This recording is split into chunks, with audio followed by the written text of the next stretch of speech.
接下来的话就是感觉我们进入季后赛确实有点困难嘛，确实后面的队伍都很强，然后我们的积分线也不是很高，但是这其实只要我们就是再更努力一点，我觉得要把状态就是要提高很多，我觉得才行，就是不能放弃吧，对。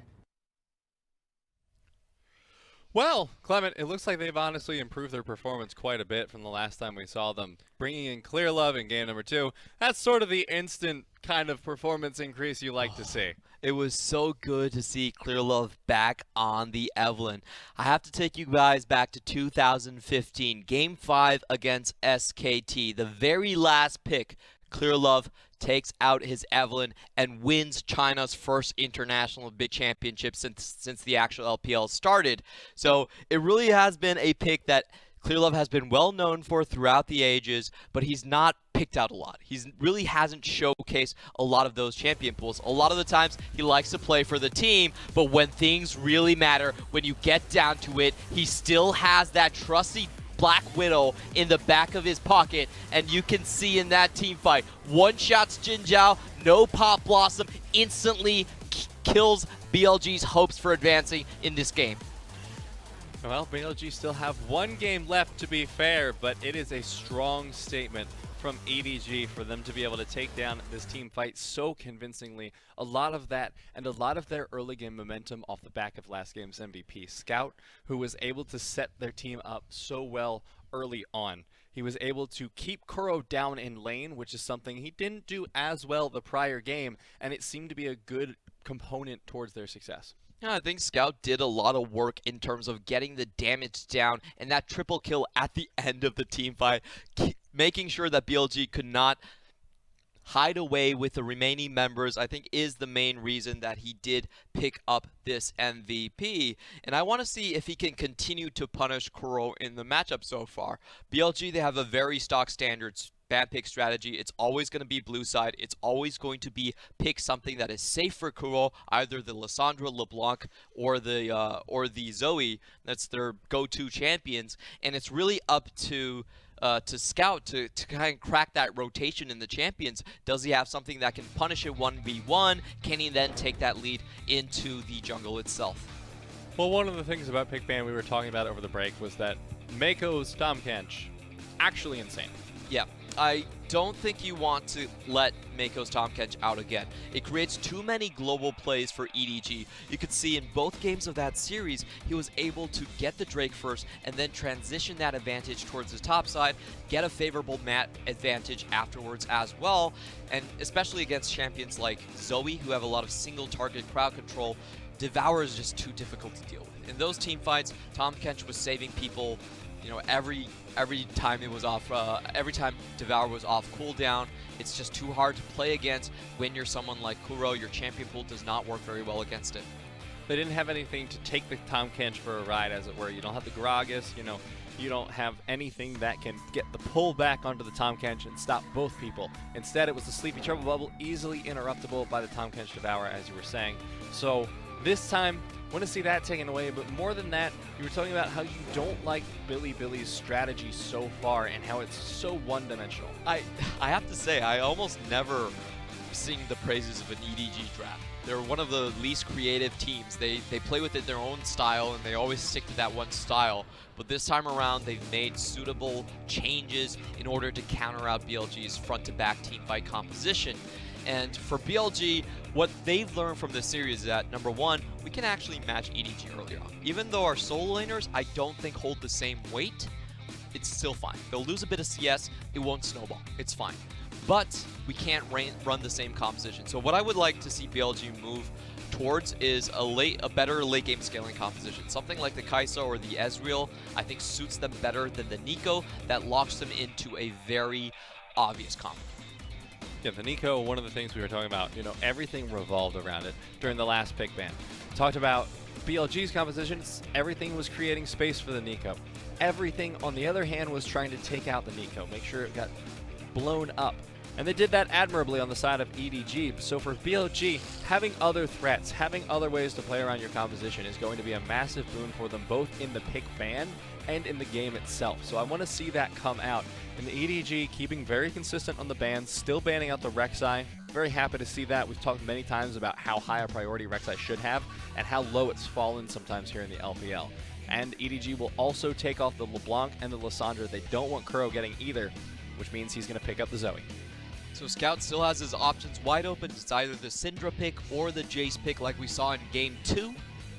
I think EDG is going to have their sweet time in deciding this. The big changes I want to see for BLG, once again, are moving away from the Meiko, trying to go on to something like the Ezreal that has late game scaling, and it's also pretty good early game as well. And honestly, with the Zoe locked in too, I really like the poke base that they're going to get with Ezreal and Zoe.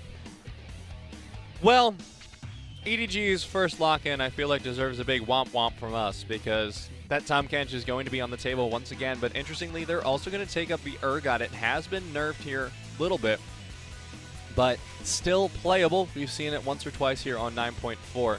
BLG are going to respond with the safety of Galio, the engage potential from that Cataclysm Heroes entrance combo, and EDG will finally round it out, taking away the Ezreal that you suggested BLG pick up.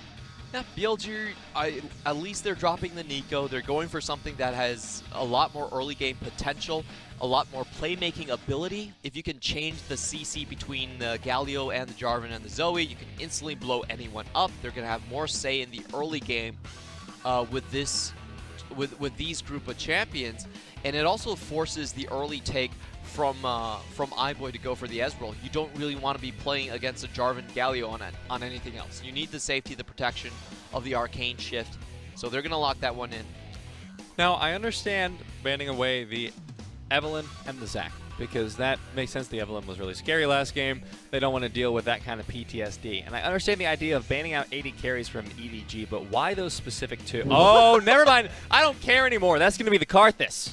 Oh, that's going to be the global execution comp. Requiem plus True Shot Barrage delivered straight into your face. Okay.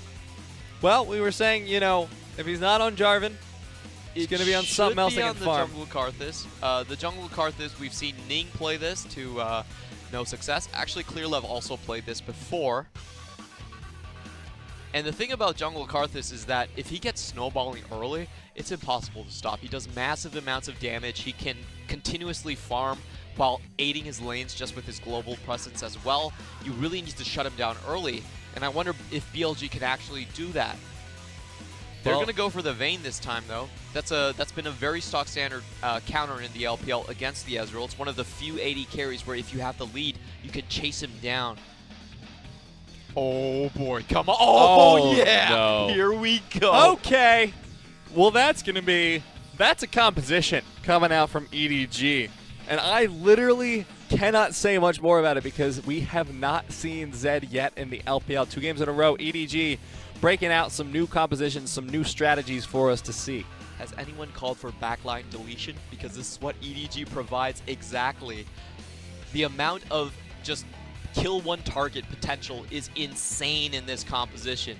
You can fly in with the Death Mark, amplify your damage, Requiem for the finish off, Chemdrill for the finish off even, and then you still have the ranged poke ability from Ezreal as well. Jinjiao is going to have a very, very bad time if EDG get this comp to work. Well, not only is Jinjiao going to have a really bad time, BLG are going to as well, because once again, their sustained damage is all going to be in the hands of Jinjiao's Vayne. Yeah, maybe it's arguably has a little bit more escape and self-peel than the Nico, but it's still a late-game scaling 80 carry. Must-win game for both teams. BLG on the Devil's Path. EDG facing TOP and IG ahead of them, sitting at 8th place in the standings. Whoever drops here is not likely to see playoffs at all. So this will be the final draft. Moving away from the Nico on Jinjiao, trying to find some early game action with the Vayne against the Ezreal, with the Wombo combo of the Cannonball, Galio plus Jarvan Flag and Drag combo. On the other hand, EDG all about assassination.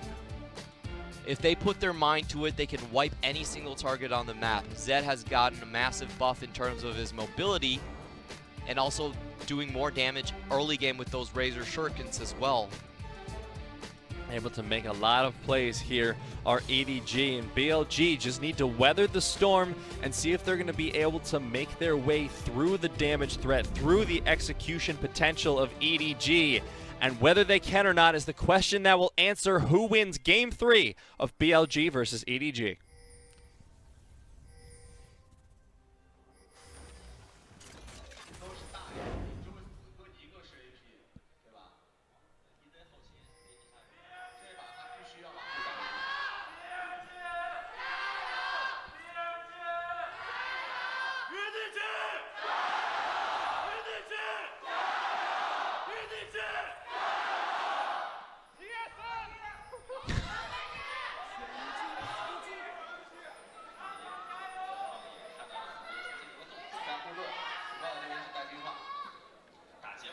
Just waiting as the chants slowly fade out. We heard some TSMs there, some LGDs there. I believe Hysterics actually got to talk to the TSM guy when he was in the venue himself. I think his name's Steve. Yeah, he asked him, why do you always go for TSM? I forgot his answer, but it wasn't a good one. I'm glad you remember at least the emotional context of the answer, which was, okay. Hysterics was not satisfied.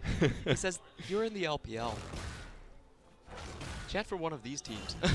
At least go for the LGD like everyone else does. But now, early game coming out, and like you said, we're going to have to keep our eyes on this Karthus in the early game. Once it gets scaling, it doesn't really tend to stop. And that's going to be something that Meteor is going to have to be aware of. Of course, a very aggressive jungler. Okay. Flash is forced. That's really good by Mini. Yeah, that was a good trade on BLG's part. It's one of the reasons that Galio is picked so often is just his burst all-in potential is so deadly, and he's considered a counter pick against a Tahm Kench. If you go in, you're most likely going to get the double taunt. The Devour range is not longer than your taunt radius anyway. So we see the Galio picked quite often, and maybe this is their answer for Meiko's Tahm. Well, interestingly as well, for Meteor, this opens up the bottom lane as a gank path for him for the next 5 minutes. You know, Ezreal's hard to gank because he has the Arcane Shift, but Zed, a little bit easier if he's already used the W, but Meteor doesn't wait for that, so the gank is going to fall a little bit flat. I'm just laughing because this is the safest jungle pathing I've ever seen from Clearlove. It's I will not move away from my mid lane. Scout, please help me if anything goes wrong. I will not contest the scuttles. I will stay within this radius of buff and wolves. And finally, when I spot the Jarvan walking through mid lane, I will feel safe to take my own crux. But that is the way you have to play it. We've seen Ning go on the Karthus, and he went up against a Kha'Zix. It was not a fun sight to see.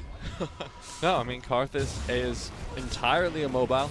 No mobility spells whatsoever. He has a slow. That's about it for CC as well. Especially in the early stages, you saw he already got a little bit below half during his clear. So early is not where Karthus jungle shines necessarily. So this would be an opportunity for Meteor to go aggressive, but he himself is also mostly just spending his time farming so far.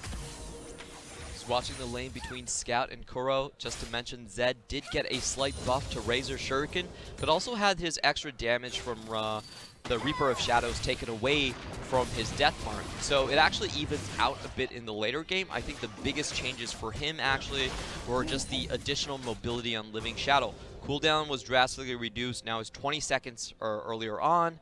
And also your recast range is so much longer as well. Clearlove probably won't find anything here.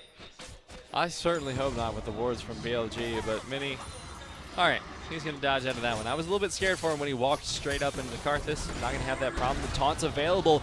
Looks like iBoy going to be the first blood. Meteor's there just for the mental assistance.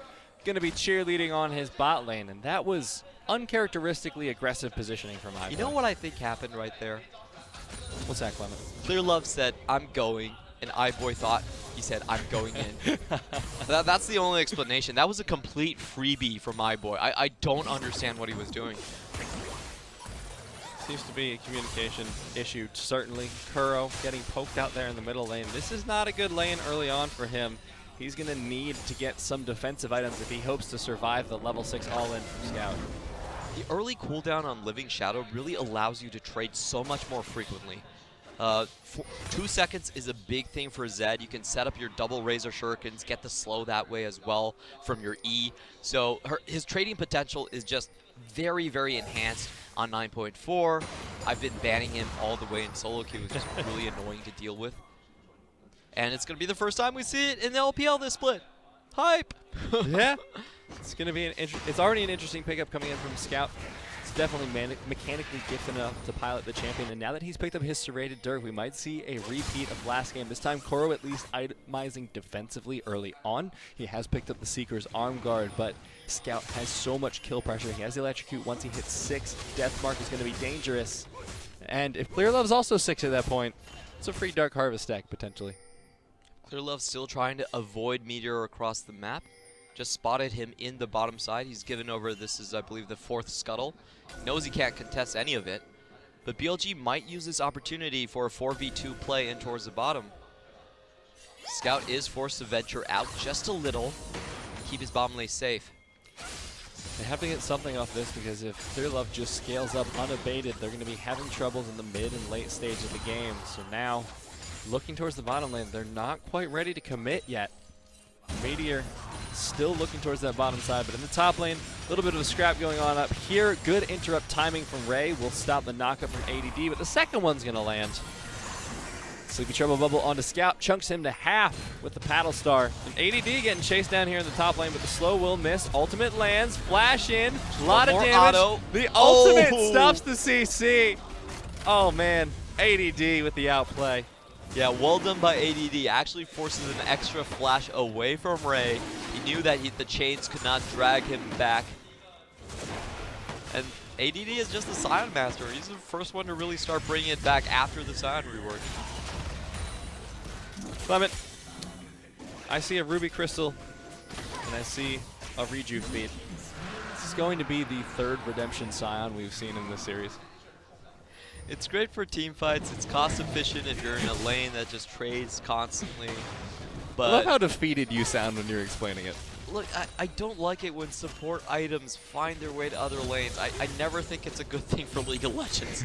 Like, most of the time you see weird builds. You remember Bang when he was on LCS previously? He was like, there's a bug here. I can't see the CS score on my enemy top laner. And the refs had to explain to him that they were going for a starvation build, and it's the new hip thing to not take CS in lane. Like, it's almost never a good thing when support items make their way elsewhere. It generally does tend to be problematic, but honestly, EDG seem to have found a way around it so far this series.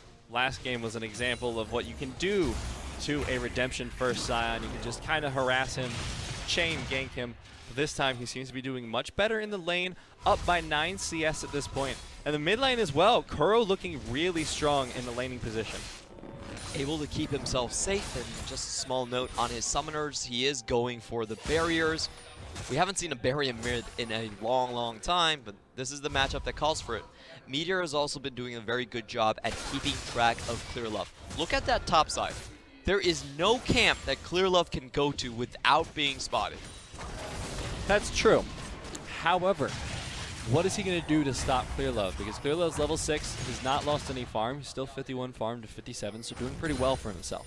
Yeah, he's not getting vision. Yeah, he's not setting things up for his team, but his team also isn't losing very badly without him. And this is how we saw BLG win in game 1. EDG just weren't active enough in the early game, weren't stopping the scaling. And it feels like we're seeing that again here, but from opposite sides here. The big question is which lane can really get a trade that takes BLG members down very close to dying. They can finish it off with just Requiem.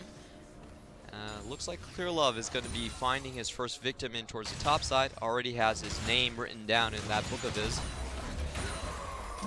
Solid anime reference.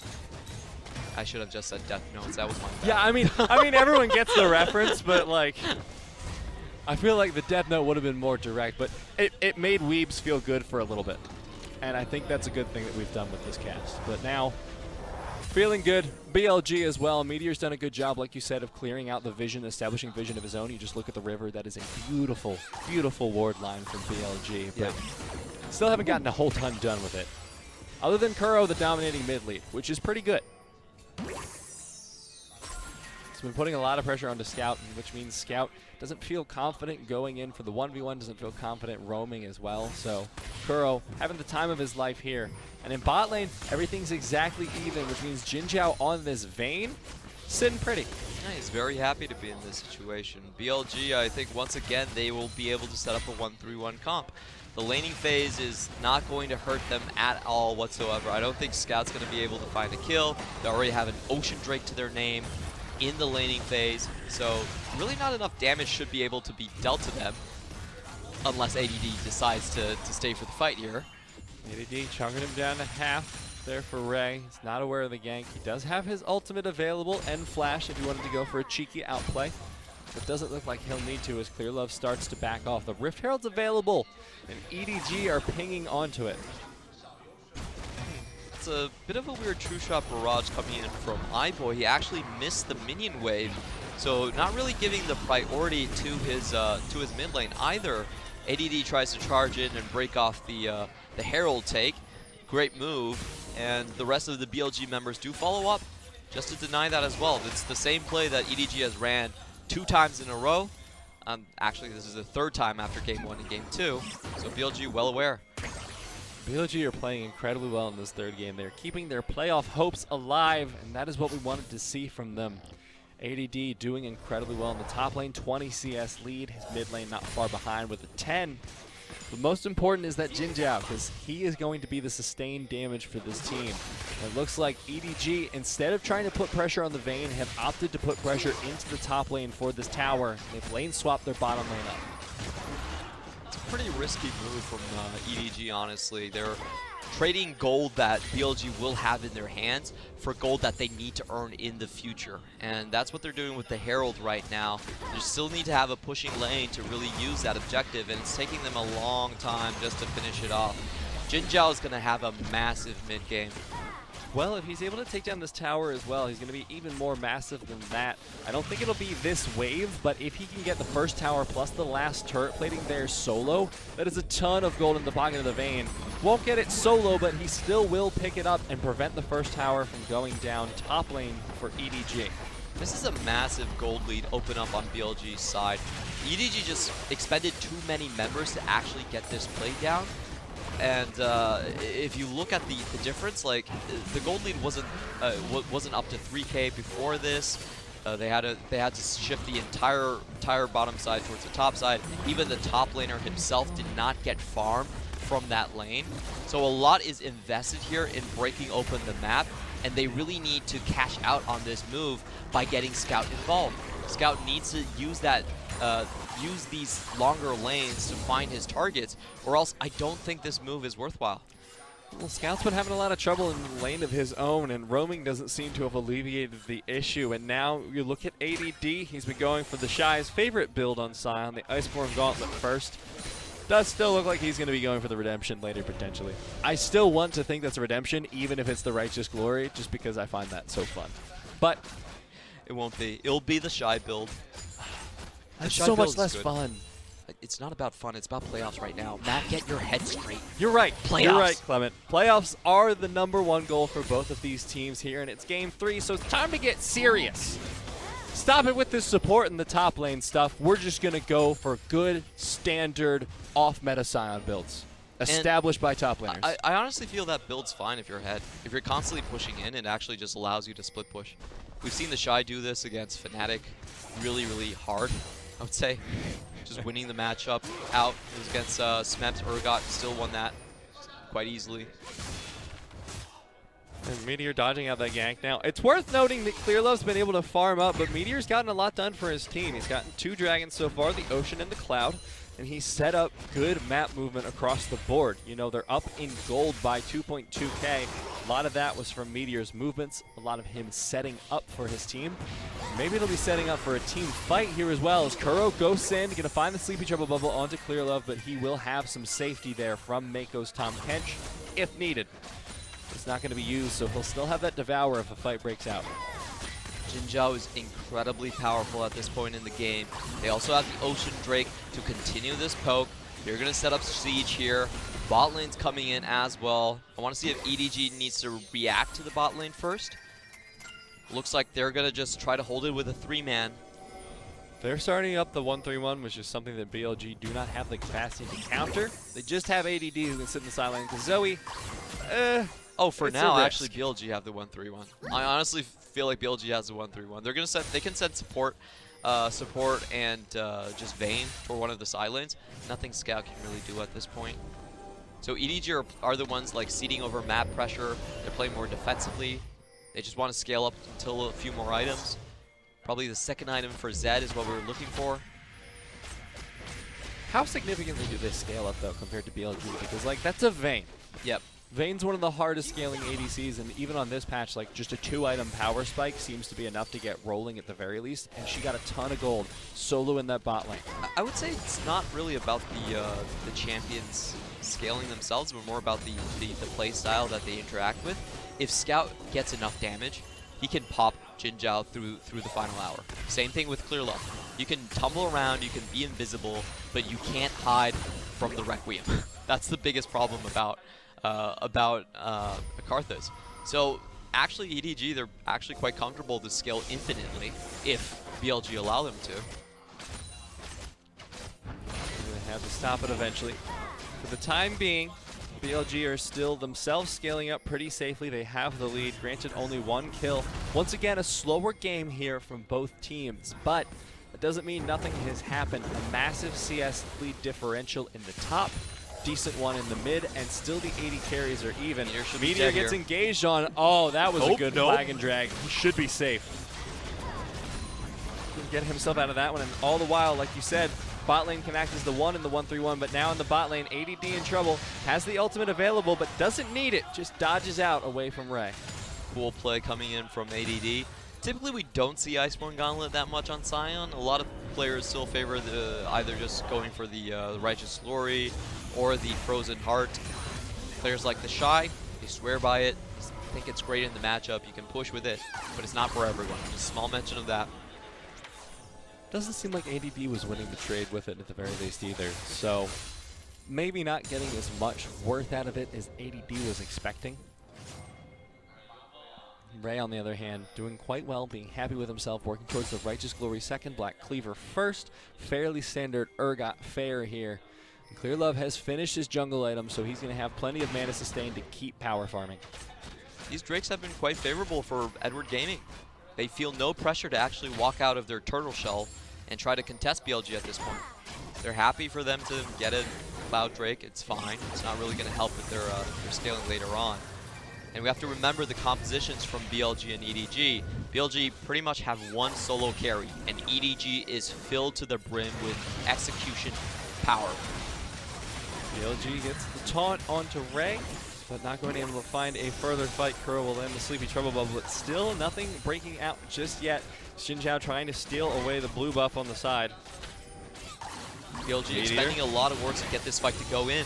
Kuro not going to get caught out there. Sleepy Trouble Bubble lands onto Meiko, and now ADD gets the knockup, forces away Ray's flash, but still no full-on fight breaks out. Mini does a great job there to save the team fight. Kuro was taken low earlier on by going over the wall with the portal jump, and he was in range for Scout's execution, but the Galio holding down the fort in that choke, making sure that whoever would walk in would eat the taunt. And BLG are still playing off their map control in this spot. BLG playing with fire here a little bit. Kuro incredibly low, has to burn the borrowed flash. But Ocean Drake will sustain him back up over time, so they can keep this fight going if they so choose. He has to remember the Requiem. He's pretty much 1 or 2 missing shots away from death. No barrier either, so he does need to be very careful with this. No skill coming in from iBoy. He's not going to be able to pull up a Zhang Wuji, but Mini, a 2-man taunt goes in. They're able to pick up Ray. Good ultimate from Clearlove, puts down a ton of damage. Scout looking for an excuse to get in, but a great hero's entrance. Mini lands it. The Justice Punch as well. He's going to die. Kuro able to take him out, and now EDG are without a player in this fight to keep it going. BLG lose no one. Yeah, Meiko devours the wrong target throughout that. He actually takes Clearlove in instead of Scout. And the last tick of a Sleepy Trouble Bubble does take out the target. Really unfortunate from Scout. When he went in, he was accidentally hit by a knockup from one of the BLG members. That looked super dicey, and you could see the scaling potential that EDG's team composition has. However, better play coming in from BLG. They focus down on Ray. He only has the Black Cleaver. Really isn't that tanky, and let's watch this fight again. He gets knocked up by Mini, who's going in. He goes out, Feels like he can get out. No, but Meiko swallows the wrong guy. Oh, full health Clearlove with Karthus was the target that Meiko chose instead of the low health Scout. Mistakes just happen. But that's painful to watch. That's really painful for Scout to watch. I also feel like Mini just kind of single-handedly won that team fight. Because he was able to stop Scout's first initiation with the ultimate, the hero's entrance landing perfectly timed to knock him up. Whether that was planned or not, it still saved that part of the fight. And then he went golden under the tower, denying him even one kill. So BLG just had every member still remaining while they were able to pick off Scout. So no longer they had their assassin, and the ultimate of Clearlove had already been blown, so there's no chance for him to get an assassination either. And both sides continuing to scale up. However, map control once again in BLG's favor. There's the Kata onto Meiko. He's forced to flash away. iBoy as well using the E to get out. ADD tries to drift in with ultimate, but in a rare act of poor driving, will not be able to make it to the tower. Yeah, that wall really hates him. Honestly, I felt like ADD lost game 2 on that wall as well. He's been so good with this. Oh, Sleepy Trouble Bubble onto Clearlove. But no kill gonna land. It's so hard to get it with this particular flank in the mid lane tower. Here comes Scout though. He's finally looking for the flanks. All they need is the damage on Jinjiao to end this. Requiem is almost up. And BLG retreat for the better. They don't have eyes on the Zed anymore. Scout's gonna back off now. Base over by that red buff. And ADD going back for the top lane. Jinjiao rotating back, or bottom and top respectively. And now both of them just going to come back to farm up. But Jinjiao, worth noting, is now at that 2-item power spec. Is the Blade of the Ruined King and the Ginsu's Rage Blade. So amping up that damage that he's going to be doing with the Silver Bolts. Max W is 14% true damage. Not a lot you can do. He's going to tear this team composition to shreds unless Scout can find his mark. EDG, they're still grappling with the map control, but I actually think they're in a decent position because they're not really afraid of scaling up. They don't mind the scaling potential. All they need to think of is really how they're going to put themselves into a Baron contest. Whoa! Whoa! Well, that's how BLG are going to if they want it. Easy pick off there onto iBoy. Arcane shifted into that. Unfortunate position there. iBoy's not having a good time with his positioning this game. No, he is not. Like, iBoy's always there to take the riskier option. Oh my god. Kuro, these Sleepy Trouble Bubbles are getting scary accurate. ADD goes in, not able to land the knockup, but it is enough to force the pressure onto the mid lane tower so that his team can pick that one up. BLG back off victorious. They now have 3 towers to their name. Every single outer has been taken. Kuro will also try and pick up the jungle camp. Like, Kuro has just been insane on Zoe. I feel like this is his best champion this split. He started out with the highest KDA in the LPL for the first 3 weeks on it. Ran into some trouble later on. People start banning it away from him. I think he in general was at, I think, like 12.2 KDA by week 3. Something ridiculous like that. Like, for Kuro, basically his stats are just give me a super safe mid laner that I can play with map rotations. If you give me that, then I'm fine. Kuro is very, very good when his team's ahead, but not so good when he starts slipping away in the laning phase. That's probably his only weakness. Uh-oh. Scout should know that he spotted. Okay, finally figures it out. And goes back. Oh! Hell yeah, Meteor. That's all I have to say to that. Able to stop the Abyssal Voyage. Yeah, the thing I hate about getting tagged by Sleepy Trouble Bubble is that it gives you time to reflect on your poor life decisions. Not only do you have to contemplate your incoming death, you're going to feel ashamed about it. That's some shame there on iBoy. iBoy getting shamed over the wall once again. Let's watch that pick. Over the wall with the Ludens. He gets away with the Arcane Shift. And barely Kuro was able to get that. That's one of the instances that I feel a lot of LPL mid laners would have flashed just to get that kill. I would have. But Kuro, safe player like we've been talking about. He knows that he doesn't need to get the kill necessarily. The LCK style, you know, you just know that you chunk them out so that they're not going to fight. It's good enough. I want to see if Jinjiao can use the Condemn to take Karthus away from Smite range. They do have a lot of good tools here. Mini is on the hunt as well. Gonna reset. Interesting choice here by BLG. I guess they're feeling pressured off by the presence of all 5 members of EDG. Yeah, that was not very good tanking from BLG's side. They actually allowed Jinjiao to take the brunt of the damage from Baron for 2 or 3 seconds there, and that's enough to really scare them away. Requiem is waiting for them, so you can't just look at those HP bars and say, I'm safe at a 3rd HP. Now Jinjiao, he had a Zeal, I believe, at one point. He's now sold it. He's gone the stopwatch and the BF sword. I like going for the early GA. That's a really smart idea. It counters what EDG's composition wants to do. And they're just buying a second chance for BLG. You know what? If you're playing against Death Market Requiem, you're gonna die the first time. There's just no way you can actually escape that. So I really like this build. Very clever from Jinjiao. Stopwatch will save him for the time being. Sleepy Trouble Bubble going over the wall once again from Meiko. This is a very careful positioning from both teams. BLG need to not let themselves get picked off and still try and find angles for Kuro to get the CC down. We're seeing the flank develop for Scout. He's unseen from this angle, but Ray is caught. Ray's caught, forced to flash out, incredibly low as well on the flank. They don't have an Ocean Drake and Clearlove in trouble. Meiko will get the save, but this means the Scout no longer feels safe going for the flank, and ADD, he was there to stop it as well.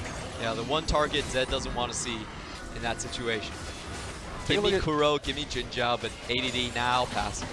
Take a look at ADD's summoners too. He's got the Kuro exhaust. is low. Kuro's really low. That's the redemption. Or no, that's the heal, and he's going to stopwatch as well. Hero's Entrance landing there onto Jinjiao, saving Mini's life. Now iBoy getting the poke down. ADD incredibly low. Ocean Drake not going to be able to proc just yet. Can the Ard land? There's a lot of people blocking in front of him. Don't think iBoy's going to go for it. Yep, no fear beyond death in that situation. iBoy should still try for the Arcane, for the True Shot Barrage. He's going to prioritize laning instead. Teleport coming in now from ADD, getting himself ready, maybe looking for the engage. Does not have ultimate, however, so it's going to be far-fetched if he does look for it.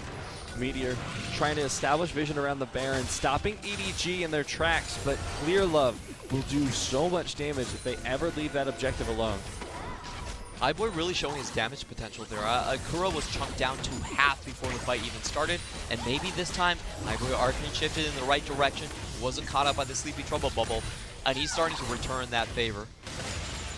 Jinjiao just needs to get to his 3rd item. He needs that GA for the safety. Yeah, he has the stopwatch right now, but it's not the same as having an extra life entirely. Kuro as well, once it gets that Rabadon's Death Cap, a lot of poke, but they're not waiting for those item spikes. They just want to start the Baron now and have Mini and Meteor on the flank. This is a smart idea. There is no Requiem coming in from EDG. They have to expend a teleport just to get into this fight. Teleport from iBoy down. 3,000 left on the Baron. About to be 2,500. BLG stopped the fight from coming in. 2,000. ADD solo tanking. Kuro trying to get poked. Meiko incredibly low. Clearlove has flash. He has smite. He flashes into the pit. But the Tomcat steals it.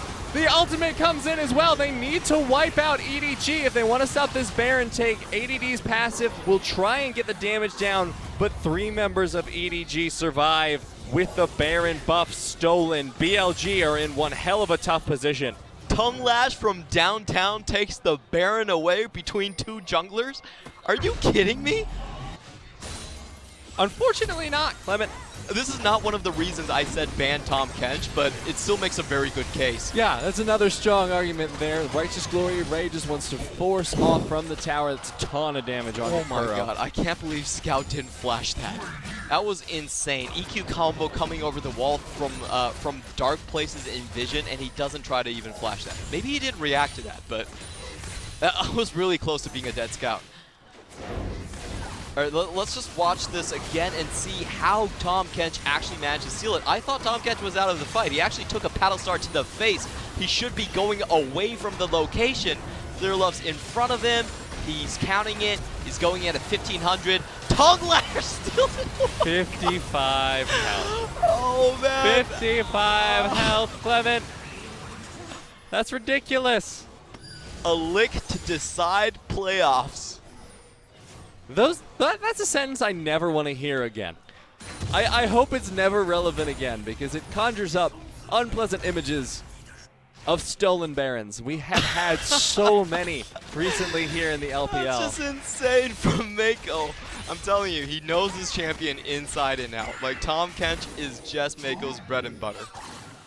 Okay, but I fully 55 expect HP him to ban steal, Tahm Kench. like, Oh boy. that's rough. That's super rough. Because BLG now, they had the lead in both tempo, they had the lead in items, they had the lead in gold. They still have at least 2 of those, but the tempo was falling behind. The Baron buff still up for a minute 20. That's 3.5 minutes where they haven't really been able to get a whole lot done. Yeah, they pick up the 3rd Cloud Drake, but it's Cloud Drake. So the one thing that BLG has been doing really well is that they've been controlling EDG's camps. Clearlove has basically not scaled up. He's been sitting on the same item build for a very long time. And what I think this Baron really means for them is how much more ammunition can they get into their late game carries? Can they get into that one-shot potential? He has the Morale and Amkan at the very least, so he has the pen alongside the Sork Boots. So it's a decent amount of damage that he has right now. But you're right, he hasn't been able to scale up, and that's sort of their win condition, is letting those late game monsters become monsters. Right now, they're just slightly frightening. Really good on Meiko to hold on to the Devour. Doesn't want to use it prematurely. Kuro does get tagged. And those Razor Shurikens are really starting to hurt at this point. 3 items completed for Scout. If he can find one of them on the back line, he could force them out. Just go directly for this setup for this Elder. BLG have the 4 dragons, so they have the advantage for the Elder. The Baron buff, only 15 seconds remaining. So they just have to stall for a little bit longer. I'm sorry. Every time I see iBoy go in, it's a 50-50 when iBoy goes in. It's scary, man. He either instantly gets popped, or he survives. Mini looks for the flank, forces out the jump from iBoy. Now he'll be without his escape for a little bit. He still has the flash, however, so this is a very safe AD carry on the side of EDG. That said, yep, still favors BLG overall. They have the gold lead. They're going to go in on the 5v4. Can go iBoy get out of this? iBoy goes out. Kata and the Devour, they have blown everything to save their AD carry, but save him they will. And Scout is just solo pushing in the bottom lane. iBoy will be forced to back off, or decide rather to back off from that. And the bottom lane tower will fall in favor of EDG. That is their 2nd tower of the game. There's still a ton of towers up here for both teams. At the very least, however, they do get the flash away from iBoy. The Requiem's still not hurting that much. It does poke them down under the tower, and if they're not going to be able to get their Ocean buff up, they're all missing about 30% health. So it does force them off the turret for the time being, and Scout still split pushing. That attack speed buff coming in big. Yeah, BLG really expending a lot for that mid lane engage, but still not able to get much out of it. Their options are pretty much dwindling at this point. With this much map control, EDG can freely start to farm up in Karthus. He was sitting as 140 CS for a long time by this point, and you can finally see him getting a little bit more camps, scaling up a little bit more. To be fair, though, if iBoy is going to keep taking his camps, there's only so much farther he can scale. Well, they're EDG. They have to give their camps over to their AD carry. That's like in the contract. And that AD carry, I mean, he's doing well with it. 0-2-0, sure. He's not been getting kills, but no one really has gotten kills this game. There's only 7 kills in 34 minutes. By LPL comparisons, this is basically a deathless game for both teams. You know how many times Clearlove has been accused of being a KDA player? All of them? Yes, all the time. People always say that, you know, he doesn't play in the front lines, he doesn't die enough, he's always trying to save for his stats. Well, he's here to prove you wrong. He has a KDA of 1 right now. Yeah, with the correct play for him right now is to die within the enemy ranks. So I want to see if Clearlove actually breaks his, you know, KDA accusations and finds a good place for him to rest. Here comes the Baron. A Baron pit would be a great opportunity for them. Jinjiao, lots of items. Blade of the Ruin King on the Vayne. He's going to shred through that Baron buff. He's built back up that Zeal that he sold for the GA. He's got the GA complete. As well, just looking at the rest of the map. Clearlove is working on his own. There's Sleepy Trouble Bubble onto Meiko, the only one who can be devoured, but also no access to him because the wave was just a little bit too beefy. Scout looking for the flank once again. Oh, I like how aware ADD is of this. That's a really smart ward. They've seen Scout come in from this angle before. They don't want to get fooled again. And this time BLG on the top side. Last time it was the Alistar. This time it's the Jarvan trying to get a lockdown. Both teams looking for flanks at this point. EDG has lost their opportunity for one now that the Scout is within vision. But Kuro needs to be careful with the positioning. The ultimate coming in there from ADD, forcing the E out from iBoy. Meteor so low on health. The ultimate's going to land. Fear Beyond Death gets the fear. Jinjiao so low, has the GA. Hero's Entrance comes in as well. GA has been popped at this point. Scout looking for a way back in, going to pop the death mark. And Jinjiao just needs to stay alive, but not going to be able to find it. The Requiem falling down as well. Kuro so low. ADD has been tanking for the longest time, but BLG's hopes of winning this team fight are all but gone. The QSS from Scout will save him from the sleepy trouble bubble, and it is 2 members remaining for BLG with the entirety of EDG still alive, and Scout looking for more. He's just trying to stop Kuro from doing anything towards the Baron buff at this point. He can still chase him down. He does have the Knight's Veil soon, so he can avoid one of those sleepy trouble bubbles. No one's going to be able to stop this Baron. ADD coming in with the ultimate, but there's not a whole lot he can do.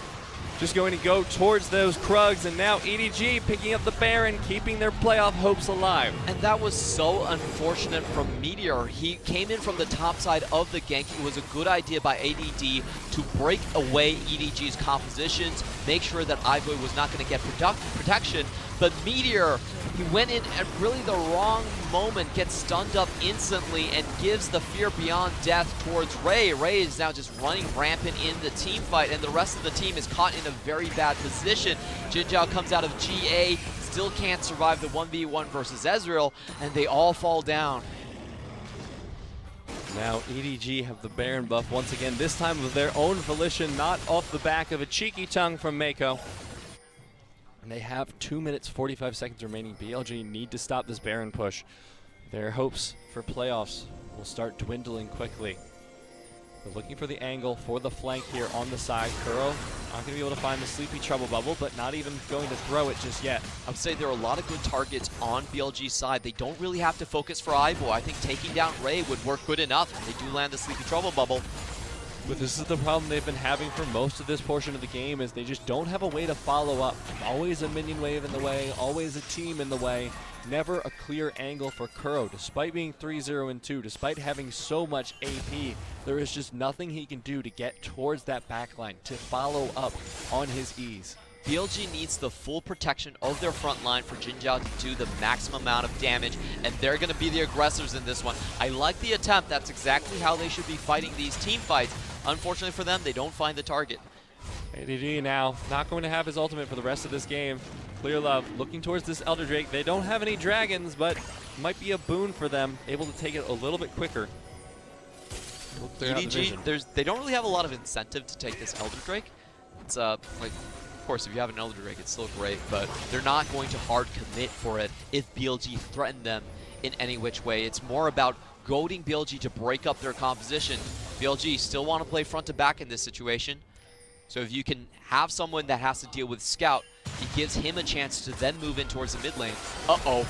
Kuro going to be taken down there by the True Shot Barrage. Jinjiao as well. might go down too. That's going to be the Requiem from downtown from Clearlove. And now BLG down 2 of their carries, their only 2 carries as a matter of fact. ADD trying to ult down into the bottom lane. They need to fight for the desperation. 40 seconds remaining on both of their carries. EDG pushing down towards the bottom inhibitor. They have a Baroned up minion wave, double cannons. Teleport trying to come in from ADD as Clearlove is trying to kill him down. He's not going to be able to find it, but the Fear Beyond Death will fall, as will most of BLG. Just 2 members remaining make that one. Just ADD left alive against the onslaught of EDG. And EDG have done it. They have kept their playoff hopes alive as they take the series 2-1. EDG, they should be overtaking BLG now in the standings. You can see absolute joy coming out from the EDG fan base right there. Not fanboys, excuse me. To be fair, I mean, fanboys too. Yeah, we're big EDG. This is the most fun that I've experienced in watching an EDG draft. Usually they are so cut and dry. Usually you know exactly what they're gonna go for, but this time around, Clearlove brings so much spice back to the team. Double AP junglers in Karthus and Evelynn to hard counter the enemy composition. BLG, they played a great game, but sometimes you just can't fight against destiny. That tongue lash from Meiko, taking away at 55 points of HP. Oh boy. BLG remain winless since week 7. They had the toughest schedule, the most backloaded schedule in the LPL, and it's really been hitting them hard. They still have to take down WE later, so this is concerning for BLG. EDG can breathe a sigh of relief, but the pressure is weighing ever heavier on BLG's shoulders after this series. They fought well, admittedly. I think that game, it was just a problem of not enough pressure in the early game. They weren't able to get a lot done with everything that they had put forth. They got the lead, but Clearlove was able to path creatively, able to keep himself safe. Scout eventually farmed up towards the split push, and together EDG made their way to victory in the later stages of the game. They just held tight and scaled their way to victory with a Baron steal, then a Baron of their own to clinch the series. Tahm Kench has to be the MVP of this game. The reason that Kuro and BLG were not able to break open the turtle from EDG was mainly because of that Tahm Kench. He could just save members that were that have fallen asleep or were damaged from the fights instantly. BLG had a great early game. They had map control. They were up by 3,000 gold. iBoy Arcane shifted in early just for the first blood, and it looked like a BLG game to take. It looked like they were about to choke EDG out of this honestly kind of jank composition. And they weren't going to allow EDG to scale, but that comeback team fight from them was just breathtaking to watch. That comeback Baron was massive. The following team fight where BLG threw everything at them and the kitchen sink. They didn't get the Ezreal kill. That gave EDG even more time, and in the final fight, you could see only 3 members were involved with killing the entirety of BLG's backline. Requiem came down, Arcane True Shot Barrage came down, and that was enough to kill Jinjiao, Jinjiao and Kuro in that one instance. And I feel like part of the problem, though, was that Kuro couldn't get his damage off. You look at those damage charts, and honestly, they were a little bit disgusting. Jinjiao didn't get a whole lot done. Neither did Kuro, and iBoy at least doubled, maybe even tripled Jinjiao's damage. You just sometimes got to let that sink in because it is such a huge difference between the two teams, and it shows the story of the later team fights. Kuro couldn't get an angle, ever. He couldn't find anything. The Tahm Kench was too much of a hard counter to Zoe, and I feel like this is such a good blueprint for future teams. If BLG ever go for this type of like single late game damage composition, you just run the Zed and Karthus, and honestly it shows that EDG came prepared. EDG are in playoff mode early. They're fighting for their survival. They've never fallen behind second place in the regular season. This time I don't think it's going to happen, but they are in early preparation for what's about to come. They're in recovery mode, and they're doing such a brilliant job so far. We're going to see how our next competitors fare in their race for 4th place in the playoffs between RNG and JDG coming up next.